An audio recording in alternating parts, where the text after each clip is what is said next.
Okay. Binvuat Bilam. We're learning Likkutei Sichot, Volume 2, for Parshas Balak. And we're going to learn just Balak today, and then we're going to move on to... There should have been a Yud Beis in Gimel Thomas somewhere here. But apparently there's not. Or maybe it was earlier. Where is it? Hey, did you not? I guess it was in the previous volume somehow. But that can't be. I showed you a nice piece of paper to anybody and anybody. What? I showed you a piece of paper to anybody and everybody. Right. On my list. Yeah. Right. Yeah? It's not my piece of paper, it's his piece of paper. True. You read this? It was written in your handwriting. Okay, so we're at section 4, page 46. Binevuas Bilam ne'emar. In Bilam's prophecy, there's a line that says, Mirosh tzurim arenu, I will see him from the tops of the mountains, umigvaot ashurenu, and from the hilltops I will see him.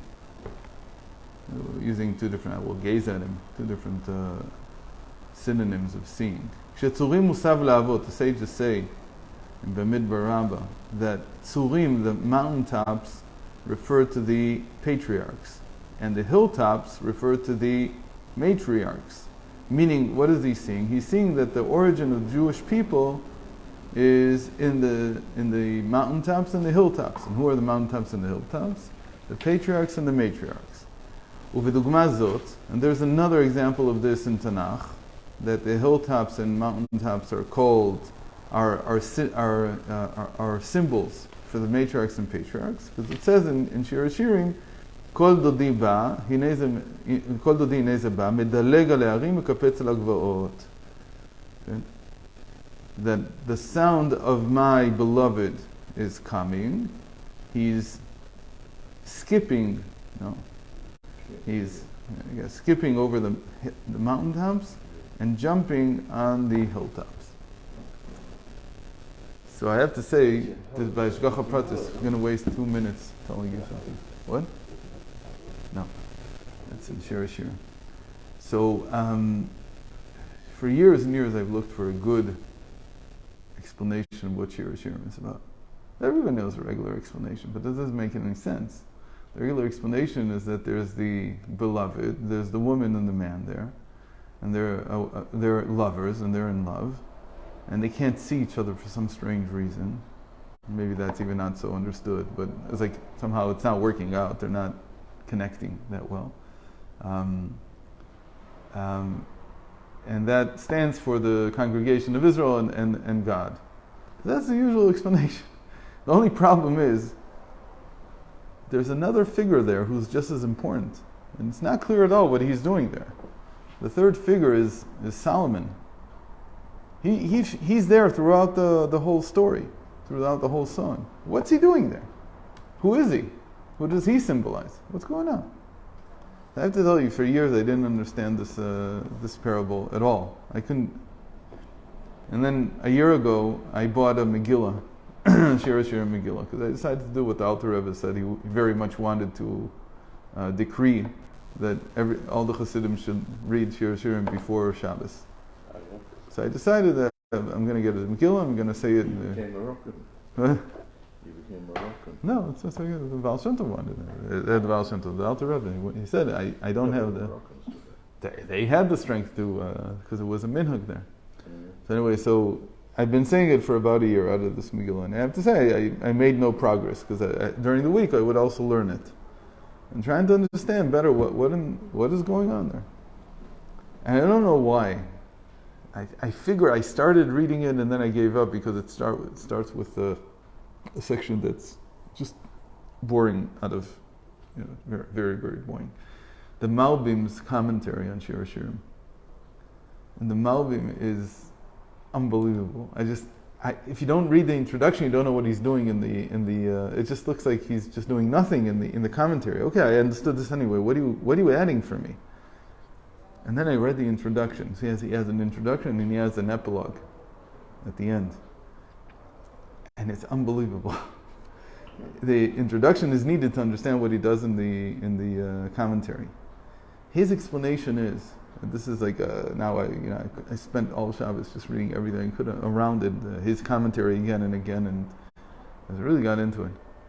He explains that there are 5 songs in Shir Hashirim, and another small section at the end, 8 verses, which is like called the 1,000th song, the song of 1,000. It's like a different.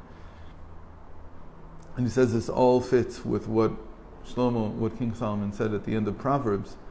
It says that Vayhi Shiro, it's not in Proverbs, it's in Kings. So it says Vayhi Shiro Chamisha va'elif, that he had 5 and 1,000 songs. It doesn't say 1,005. So it's not like the Torah. The Torah in Kings, they already speak like we do. They would say 1,005. So what's this idea of doing 5 and 1,000? So he says the 5 songs are the first 9 chapters of Shir Hashirim, and the last 8 verses are called the Song of 1,000. And that's what he's saying. There wasn't anything else. It's not like that we just got one. We got the Song of the Songs, the choice. Even though sages say something like that. But he says, no, the pshat is what I'm telling you now. These 5 songs, they are a description of the 5 times that we have a documented Aliyas Neshama by Shlomo. Even that, to go and count them. When did Shlomo have Aliyas Neshama? When did his soul leave the body? And he had a vision, because he wasn't a prophet, but he had what we consider Ruach HaKodesh. So he says these are 5 accounts of how that happened, what came to pass, and then it explains why there are 3 main figures in the song, because Shlomo is like the animal soul. Okay. The Ra'aya, the woman, the beloved woman, she's the divine soul. And Hashem is Hashem. And it's the 5 times that the beloved was able to connect with Hashem, that the divine soul was able to connect with the soul, with God. And he documents what happened, including, this is the best part, at the very end, he describes his own death. He describes what happened, what's happening. I guess somebody else wrote it, but he described what happened as he was passing away, as the soul was rebinding with God. The divine soul was rebinding. And then the last part is about the intellectual soul. Those 8 verses are about the intellectual soul. So this is it's obviously based on Tanya and Chassidus, because the Malbim was a Chassid. But the depth of his analysis, after you understand his structure, is just unbelievable. It's so beautiful. Anyway, so that's about Shir Hashirim. It's 2 minutes about Shir Hashirim. It's his analysis. I don't know it from anywhere else. I mean, even just understand. It reminds one of there's a medrash that says that David saw 5 worlds. And the understanding there is that he had 5 times Aliyas Neshama also. But that's not, nothing like that about Shlomo. At least I don't know. He quotes a lot of Zohar, but the Zohar doesn't say anything like that either. Anyway, דובר הרי בשיחת י"ב תמוז שמוצאו של בלעם היה מלבן. So Bilam came from Lavan. As it says, Bilam ben Beor. So Beor was Lavan's son. עמדו ממש של Beor, או בן בנו, בכל אופן מיוצא חלציו. In any case, he was a prodigy. He was a progeny of Lavan. וBeor זה לבן. The sages say, where is this? We talked about this last time. The sages say this in Sanhedrin, right? That Lavan is Bilam, or Beor is Lavan, same person. Lavan said, after he chased Yaakov, he said, "Habanot melotai v'abanim banai." He said, "The daughters you have are mine, and the sons are mine. Everything is mine, but especially meaning your offspring are all mine." וכדי לבטל טענה זו, היה אחד מנצח על הצו, צריך להודות בעצמו, כי מראש צורים הראינו, וגבעות אשורנו, צורים אלו האבות וגבעות הלאומיות. So what was going on? The Bilam, who was his offspring, now admitted, no, they really come from the patriarchs and matriarchs. They don't belong to us. So that was needed in order to cancel the claim that they belong to them. מכאן מובן כי לטענת לבן הבנות בנותיי והבנים בניי יש בסיס מסוים. So it's an amazing thing. If the Torah says it, it must have had some basis. It wasn't completely crazy. obviously he was also a parent. Okay? His daughters married Yaakov, and that's how they had the children. So the question now is, we'll see when they grow up, who are they like? Are they like Yaakov, or are they like Rachel and Leah? Okay? Or rather, not like, obviously they're like both, but are they like Yitzchak, or are they like Beor, or whoever Lavan's father was? And probably Beor was his name. Okay. What is the meaning of Lavan's claim that they belong to me? So it's a strange claim. So really, what does it mean? What would you see in them that would tell you that they belong to Lavan's side of the family? What would you see? Shavuot. הואיל והנשמה ירדה לגוף ועליה לבוא במגע עם הגשמיות, אם אמנם המטרה היא לברר את הגשמיות, הרי המתאבק במנוול מתנבל גם כן. So he says like this, part of coming down into the world is that you have to live a physical life. So you're going to have to refine your physical being. But the moment that you are involved in the physical, המתאבק במנוול, the person who fights, who has inyanim, who has a whole battle with something, he becomes like that something. He becomes dirty like that something, because that's what happens. Even though it's just for a short time period, it's just life, right? Life, you have to take care of your physicality throughout your life. And this is called, by God, it's called a small moment, because 2,000 years is a small moment, so 70 years, 80 years, 100 years, it's also a very small moment. In the end, he's going to leave the physicality, he's going to be free of it. But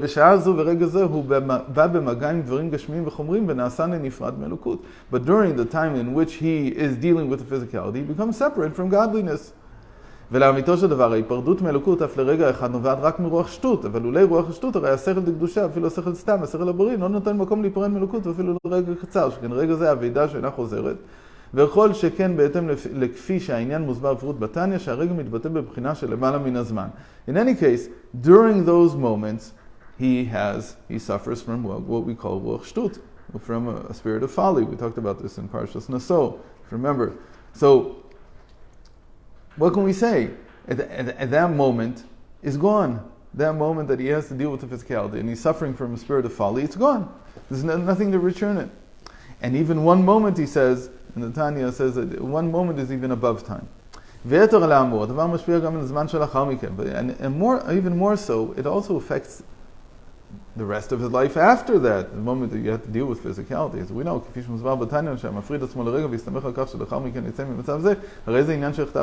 if a person says, I will sever myself from godliness just for this moment, because that's what I have to do now. I have to take care of my business affairs. I have to take care of my body. I have to do this, I have to do that. And he's thinking that the moment after that he'll reconnect with godliness. That's called Ichtav Ashuv. That's also a certain aspect of I will sin and I will return. Meaning I will sin and I'll do tshuva. And it's not a good thing. And then you're in a state in which it's not so easy to do tshuva, because the moment you say Ichtav Ashuv, the moment you say I will sin and then I will come back, En maspikim be'adol la'asot tshuva. They don't help you do tshuva from above. So you have to push really hard. אילכך טוען לבן, הבנות בנותיי והבנים בניי, כיוון שאדם צריך להזדקק לגשמיות ולבוא במגע איתה, הרי לרגע לפחות, והדבר משפיע גם על האבא, כאמור נפרד מאלוקות. זוהי טענת לבן.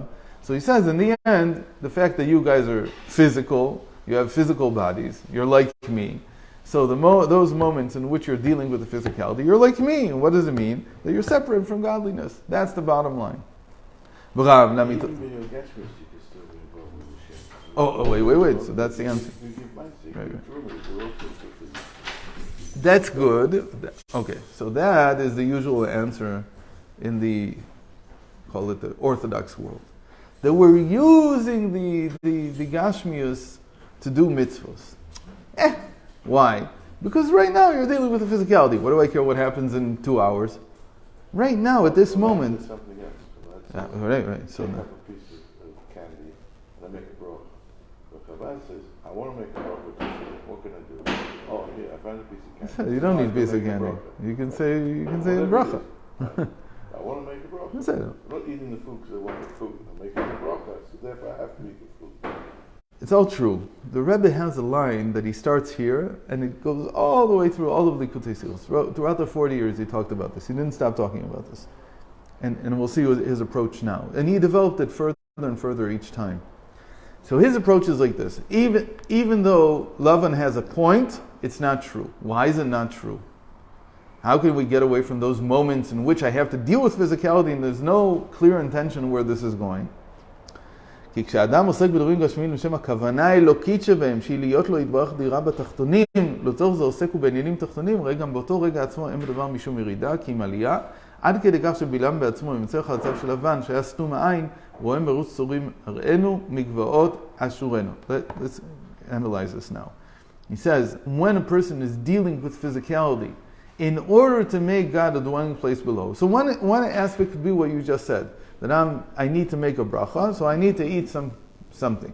So I make the bracha on that, and really what I'm interested in is the bracha. But that doesn't make God a dwelling place below. Making God a dwelling place below means that this table is going to become a dwelling place for God. So how does that work? And he says it's very important that Bilam was the one who recognized this. Meaning, Bilam admitted that what Lavan said was wrong. Because he recognized now something new about how the Jewish people were serving God. So this is what is going on. שמתעוררת טענה שבפני ירידת הנשמה בגוף יש גם על פי תורה לעסוק בגשמיות, ולפרנסת בני הבית היא מצווה וחובה, כך שלפי זה יש להכין ענייני התעסקות לשם כך. The simple argument can be made that the fact that a person now has to deal with physicality, with his mundane affairs, is not extra service of God. It is part of the service of God. You can't say it's on the outside. Why? Because it's a mitzvah.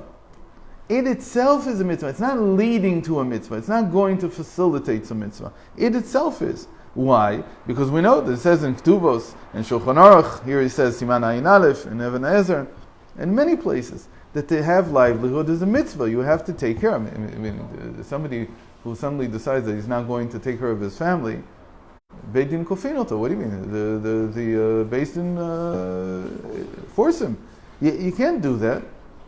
There's no such thing. You can't become, and it could be a grounds for forcing him to divorce if he's not willing to. ויתרה מזו, הרי תורת החסידות עצמה מסבירה שברכך השם לוקחה בכל אשר תעשה. There's a blessing, right? That you will do all that you want to do, and Hashem will bless you in all that you do. So Chassidus says, דווקא שהכוונה היא ללבושים של עשייה גשמית. It's not talking there about mitzvot. So he's going to bless you in the mitzvot. So when you write a Sefer Torah, it's going to be beautiful.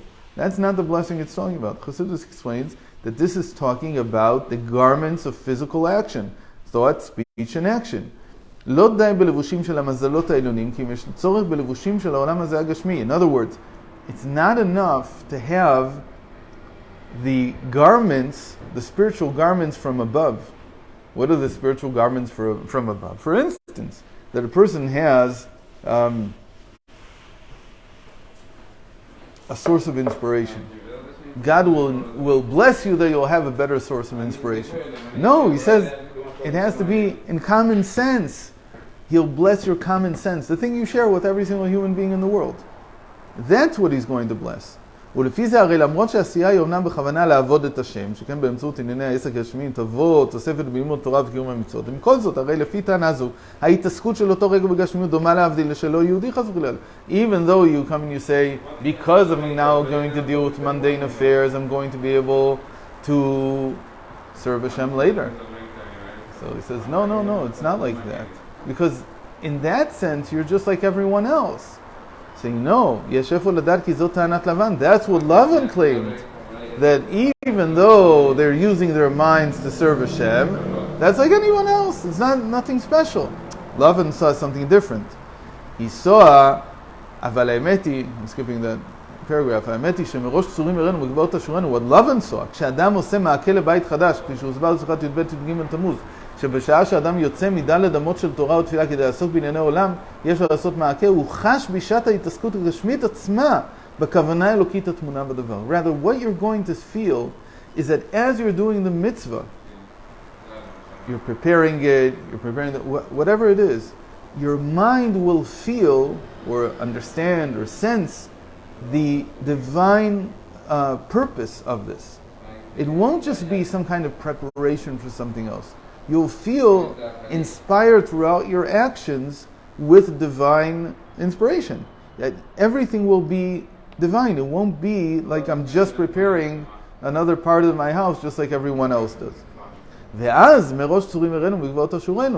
Why do you say then that your source is in the patriarchs and matriarchs? Because the patriarchs and matriarchs were exactly like that.